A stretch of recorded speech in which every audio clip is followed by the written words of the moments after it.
ಕಗ್ಗತ್ತಲಲ್ಲಿ Iran, ಕುಡಿಯುವ ನೀರಿಗೂ ಹಾಹಾಕಾರ. Israel ಬಳಸಿದ ಗ್ರಾಫೈಟ್ ಬಾಂಬ್, ವಿದ್ಯುತ್ ಕೇಂದ್ರದ ಮೇಲೆ ದಾಳಿ ಮಾಡದೆ ವಿದ್ಯುತ್ ಕಟ್.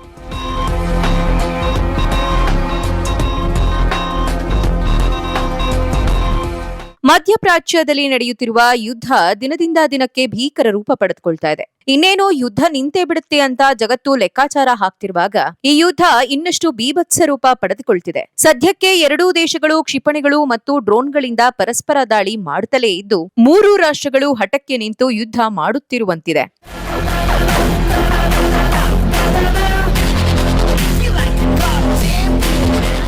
ಇರಾನ್ ಮೇಲೆ ಸೇನಾ ದಾಳಿ ಮಾಡಲು ಅಮೆರಿಕನ್ ಯೋಧರು ಇರಾನ್ನತ್ತ ಹೆಜ್ಜೆ ಹಾಕಿದ್ದಾರೆ. ಇರಾನಿನ ಯಾವ ಪ್ರದೇಶದಲ್ಲಿ ಅಮೆರಿಕ ಸೇನೆಯ ಬೂಟಿನ ಸದ್ದು ಕೇಳಲಿದೆ ಅನ್ನೋ ಚರ್ಚೆ ಈಗ ಆರಂಭವಾಗಿದೆ. ಈ ಮಧ್ಯೆ ಇರಾನ್ ಕೂಡ ಇದಕ್ಕೆ ಟಾಂಗ್ ಕೊಟ್ಟಿದೆ. ಅಮೆರಿಕ ಸೇನೆ ನಮ್ಮ ಹತ್ತಿರ ಬರಲಿ, ಅದಕ್ಕೆ ಕಾದಿದೆ ಗ್ರಹಚಾರ ಅಂತ ಎಚ್ಚರಿಕೆಯನ್ನ ಕೊಟ್ಟಿದೆ. ಭೂದಾಳಿಗೆ ಟ್ರಂಪ್ ಇನ್ನೂ ಮೀನಾಮೇಷ ಎಣಿಸ್ತಾ ಇದ್ದಾರೆ. ಈ ಮಧ್ಯೆ ಇಸ್ರೇಲ್ ಬಾಂಬ್ ದಾಳಿ ನಡೆಸಿದೆ ಎಂಬ ವರದಿಗಳು ಬರ್ತಾ ಇವೆ.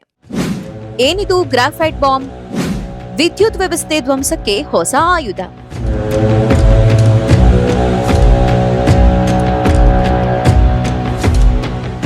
ಈ ಗ್ರಾಫೈಟ್ ದಾಳಿ ಒಂದ್ ರೀತಿಯಲ್ಲಿ ಎಲೆಕ್ಟ್ರೋಕೆಮಿಕಲ್ ಬಾಂಬ್. ಈ ಬಾಂಬ್ ತನ್ನಲ್ಲಿ ಗ್ರಾಫೈಟ್ ಫೈಬರ್ಗಳನ್ನ ಹೊತ್ತೊಯ್ಯುತ್ತೆ. ಎಲ್ಲಿ ಇದು ಲ್ಯಾಂಡ್ ಆಗುತ್ತೆ ಅಲ್ಲಿನ ಎಲೆಕ್ಟ್ರಿಕ್ ವ್ಯವಸ್ಥೆಯ ಮೇಲೆ ಈ ಗ್ರಾಫೈಟ್ ಫೈಬರ್ಗಳು ಪ್ರಭಾವ ಬೀರುತ್ತವೆ. ಆಗ ವಿದ್ಯುತ್ ತಂತಿಗಳು ತಾವಾಗಿ ಶಾರ್ಟ್ ಸರ್ಕ್ಯೂಟ್ ಆಗಿ ಕತ್ತಲು ಆವರಿಸುತ್ತೆ. ವಿದ್ಯುತ್ ಕೇಂದ್ರವನ್ನ ನಾಶ ಮಾಡದೆ ಇಡೀ ಪ್ರದೇಶದಲ್ಲಿ ಇದರಿಂದ ಕತ್ತಲು ಆವರಿಸುವಂತೆ ಮಾಡಬಹುದಾಗಿದೆ. ಇಸ್ರೇಲ್ ಈಗ ಈ ಆಯುಧದ ಮೊರೆ ಹೋಗಿದೆ ಎನ್ನಲಾಗಿದೆ. ದೇಶದ ವಿದ್ಯುತ್ ಮೂಲ ಸೌಕರ್ಯದ ಮೇಲಿನ ದಾಳಿಯ ನಂತರ ಟೆಹರಾನ್ ಮತ್ತು ಅಲ್ಬೋರ್ಜ್ ನಗರದ ಕೆಲವು ಭಾಗಗಳಲ್ಲಿ ವಿದ್ಯುತ್ ಸರಬರಾಜು ಅಸ್ತವ್ಯಸ್ತಗೊಂಡಿದೆ. ಈ ಪ್ರದೇಶದ ಜೊತೆಗೆ ಇರಾನ್ನ ಕರಾಜ್ ನಗರ ಹಾಗೂ ಟೆಹರಾನ್ನ ದಕ್ಷಿಣ ಭಾಗದಲ್ಲಿ ವಿದ್ಯುತ್ ಸಂಪರ್ಕ ಸಂಪೂರ್ಣವಾಗಿ ಕುಸಿದು ಬಿದ್ದಿದೆ. ಕೇವಲ ವಿದ್ಯುತ್ ಸಂಪರ್ಕದ ಸಮಸ್ಯೆ ಮಾತ್ರ ಸೃಷ್ಟಿಯಾಗಿಲ್ಲ, ಬದಲಾಗಿ ಒಂದು ತಿಂಗಳ ಈ ಯುದ್ಧದಿಂದಾಗಿ ಕುಡಿಯುವ ನೀರಿಗೂ ಹಾಹಾಕಾರ ಸೃಷ್ಟಿಯಾಗಿದೆ. ಹಾಗೆಯೇ ಒಂದು ಹೊತ್ತಿನ ಊಟಕ್ಕೂ ಕೂಡ ಇಲ್ಲಿ ಪರದಾಡುವಂತಹ ಸ್ಥಿತಿ ನಿರ್ಮಾಣವಾಗಿದೆ. ಒಟ್ನಲ್ಲಿ ಈ ಯುದ್ಧದಿಂದಾಗಿ ಇರಾನ್ ಜನರಿಗೆ ನರಕದ ದರ್ಶನವೇ ಆದಂತಾಗಿದೆ. ಅಸಲಿಗೆ ಮಧ್ಯಪ್ರಾಚ್ಯದಲ್ಲಿ ನಡೆಯುತ್ತಿರುವ ಯುದ್ಧ ಇಸ್ರೇಲ್ ಇರಾನ್ಗೆ ಮಾತ್ರ ಸೀಮಿತವಾಗಿ ಉಳಿದಿಲ್ಲ, ಗಲ್ಫ್ ರಾಷ್ಟ್ರಗಳ ಮೇಲೂ ಬೀರಿದೆ. ಇದರಿಂದ ಗಲ್ಫ್ ರಾಷ್ಟ್ರಗಳಲ್ಲೂ ಹತ್ತಾರು ಸಮಸ್ಯೆಗಳು ಸೃಷ್ಟಿಯಾಗಿವೆ. ಯುದ್ಧದಿಂದ ದುಬೈನ ವ್ಯಾಪಾರ, ವಾಣಿಜ್ಯ ಹಾಗೂ ದೈನಂದಿನ ಜೀವನದ ಮೇಲೆ ಭಾರಿ ಹೊಡೆತ ಬಿದ್ದಿದೆ. ಜೊತೆಗೆ ದುಬೈನಲ್ಲಿ ಈಗ ರಿಯಲ್ ಎಸ್ಟೇಟ್, ಚಿನ್ನದ ವ್ಯಾಪಾರಕ್ಕೆ ಭಾರಿ ಹೊಡೆತ ಬಿದ್ದಿದೆ.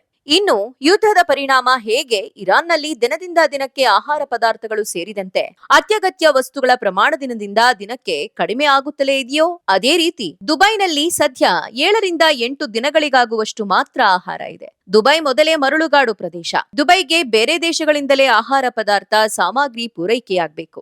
ಆದ್ರೆ ಯುದ್ಧದಿಂದ ಎಲ್ಲವೂ ಸ್ಥಗಿತವಾಗಿದೆ. ಪರಿಸ್ಥಿತಿ ಇದೇ ರೀತಿ ಮುಂದುವರೆದಿದ್ದೇ ಆದಲ್ಲಿ ಇನ್ನು ಕೆಲ ದಿನಗಳು ಅಷ್ಟೇ ಜನ ಬಾಂಬ್, ಮಿಸೈಲ್ಗಳ ದಾಳಿಯಿಂದ ಸಾಯೋದಿಲ್ಲ, ಬದಲಾಗಿ ಊಟ, ತಿಂಡಿ, ನೀರು ಸಿಗದೆ ಒದ್ದಾಡಿ ನರಳಾಡಿ ಸಾಯುವಂತಹ ಸ್ಥಿತಿ ನಿರ್ಮಾಣವಾಗುತ್ತೆ. ಅಲ್ಲದೆ ಅಪೌಷ್ಟಿಕತೆಯ ಪ್ರಮಾಣವೂ ಹೆಚ್ಚಾಗುವ ಸಾಧ್ಯತೆ ಇರೋದ್ರಿಂದ ಜನ ನಾನಾ ಆರೋಗ್ಯದ ಸಮಸ್ಯೆಗಳನ್ನ ಎದುರಿಸಬೇಕಾಗತ್ತೆ. ಅಲ್ಲಿಗೆ ಈ ಯುದ್ಧದಿಂದ ನರಳಾಟ ತಪ್ಪಿದ್ದಲ್ಲ.